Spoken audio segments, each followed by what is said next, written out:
satu-satunya mekanisme yang menggunakan mekanisme pemakzulan hanya Gus Dur.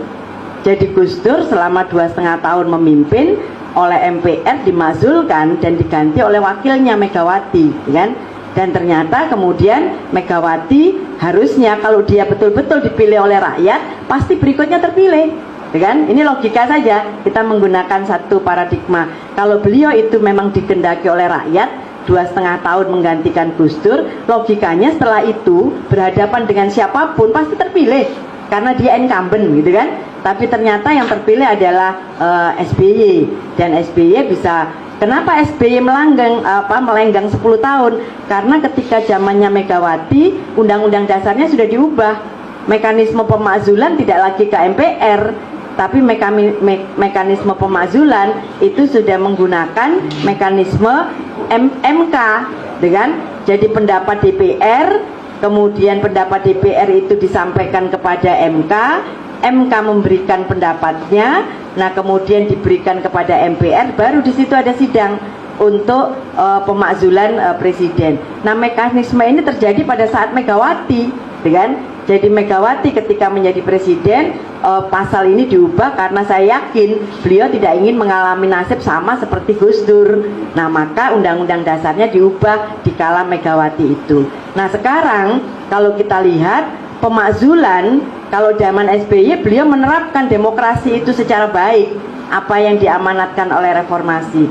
Tapi ketika zaman Jokowi ini, hukum dirusak, etika dirusak, dan etika kehidupan berbangsa bernegara saya kira dirusak oleh rezim yang 10 tahun ini berlangsung. Menurut saya, bahkan Prof. Jimli juga pernah mengatakan banyak jalan yang sebetulnya sudah bisa membawa presiden ini dimakzulkan.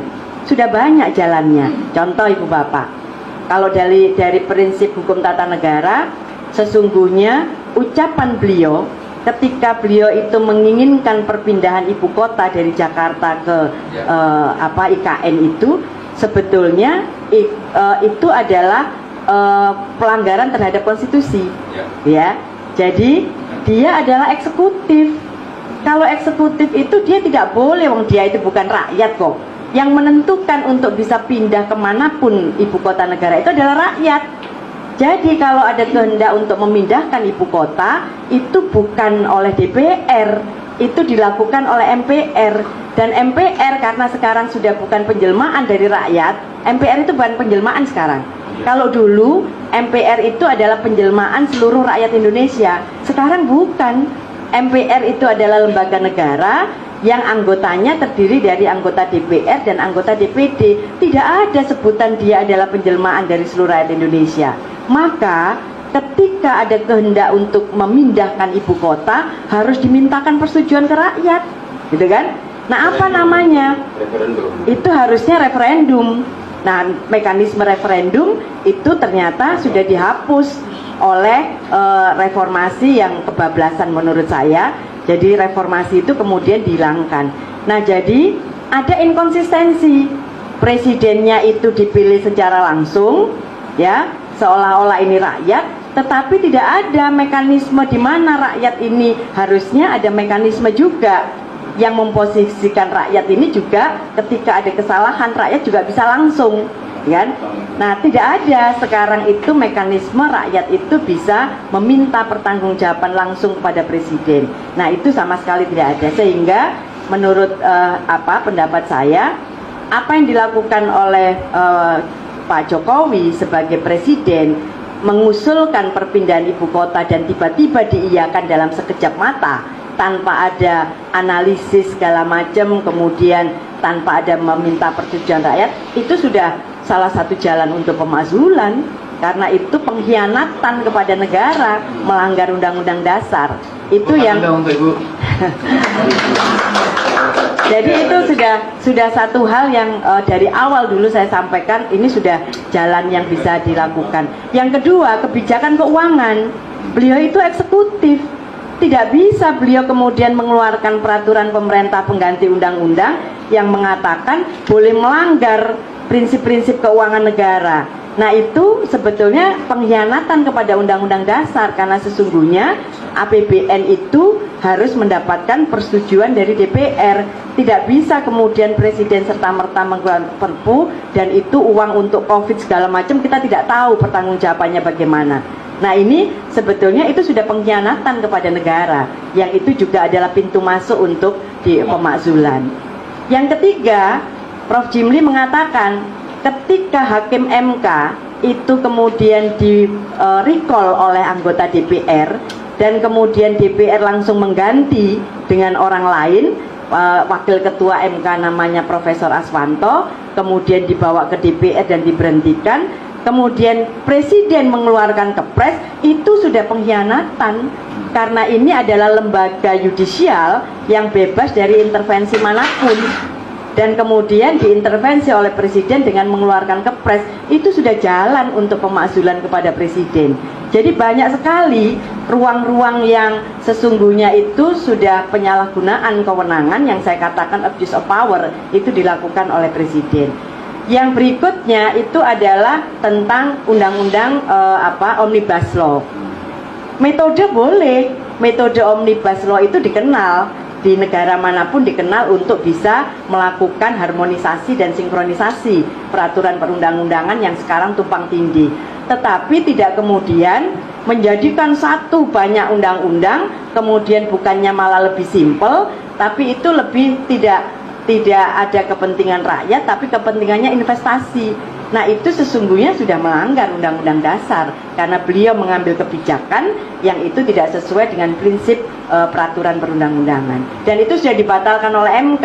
Tapi ternyata dengan kekuasaannya lagi mengeluarkan Perpu dengan hal yang sama. Nah ini kan berarti hukum itu dijadikan bukan rule of law, tapi hukum itu menjadi rule by law. Jadi hukum itu digunakan sebagai alat kekuasaan. Nah yang terakhir yang kita lihat sekarang adalah, saya sangat prihatin dengan pemilihan umum ini gitu kan. Makanya saya tergabung dengan teman-teman di KALS, Constitutional and Administrative Law Society, KALS. Saya menginisiasi Ibu Bapak, karena jengkelnya ini saya coba dorong teman-teman guru besar ini, mari kita laporkan ke MK-MK. Jadi saya yang menginisiasi di dalam grup saya untuk melaporkan ke MK-MK.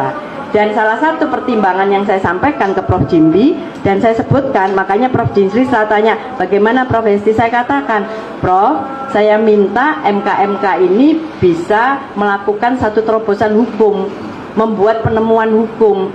Karena apa? Karena ini sudah kalau dia itu sudah melakukan pelanggaran etik, maka produk hukumnya jelas ini adalah harusnya batal demi hukum.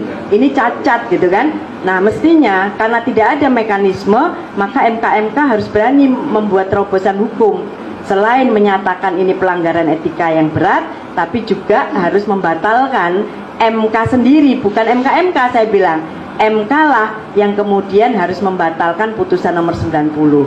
Tapi ternyata Pak Jimli juga tidak punya keberanian untuk melakukan itu, ya kan? Nah jadi ketua MK-nya itu dicopot dari jabatannya sebagai ketua MK, kemudian tapi putusannya tetap, dan itu yang dijadikan jadi bukan etika yang dikedepankan, tapi kemudian di TV saya masih tetap ngomong, oke lah MK-MK itu melakukan pelanggaran etika berat bagi Anwar Usman, tapi kemudian saya minta Pak Anwar Usman mengundurkan diri karena sudah tidak sesuai lagi prinsip hakim dipegang oleh beliau. Tapi ternyata bukan begitu, justru beliau membuat pernyataan pers bahwa saya ini dizolimi gitu kan. Nah jadi Ibu Bapak, menurut saya memang tema ini pemakzulan itu adalah satu hal yang sangat dimungkinkan di negara yang namanya republik.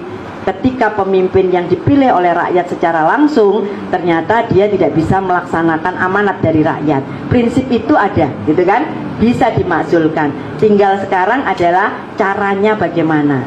Kalau caranya itu kembali ke Undang-Undang Dasar atau kita mekanisme Undang-Undang Dasar, rasanya hopeless. Tidak mungkin kita bisa lakukan, karena MK sekarang isinya anggota MK-nya itu sudah makin tidak memiliki. Saya tanya ke teman-teman, ini kok hakim MK kok sudah kehilangan integritas